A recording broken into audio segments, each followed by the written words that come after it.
মেকআপের দায়িত্বটা লইছো না। Neon grrr, unke, un grrr, unke.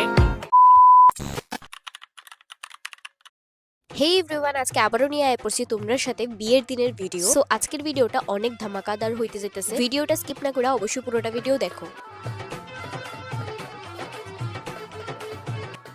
বিকেলবেলা আমরা সবাই মিলে গেছিলাম জল ভরতে, আর এইখানে তো ভাই আর দিশা মিল্লা কি পরিমাণ ডান্স করা করলো, আর আমি তো তার সঙ্গে খুব জোরে জোরে চিয়ার্স করতেছিলাম। আর বাড়িতে আসা মাত্র এখানে বাড়ির পার্টি তারা ধরে লেছিল গেট। আর জানি না এখানে কি একটা রিচুয়ালস করা হইতেছিল, কিন্তু দেখতে কিন্তু অনেকই ভালো লাগতেছিল।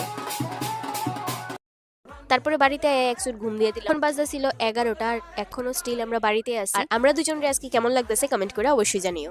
এই গাইস, এখন বলতেছে 11টা আর আমরা স্টিল এখনো বাড়িতেই আছি। বরযাত্রী যাবার কোনো নাম গন্ধ নাই। আর আমরা কিন্তু এখানে রেডি হয়ে গেছি গা। আর দেরি করে বাড়ি করার পেছনে কিন্তু একটা কারণ আছে, আর ওই কারণটা হইলো আমাদের ব্রাইড আর গ্রুমের বাড়ির ডিস্টেন্সটা অনেকটাই কাছাকাছি। সো দ্যাটস ওয়াই আমরা দেরি করেই বাড়িতে লাগছে।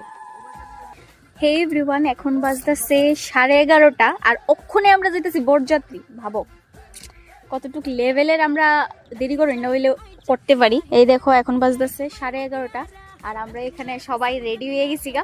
চলো ব্লগটা দেখতে থাকো।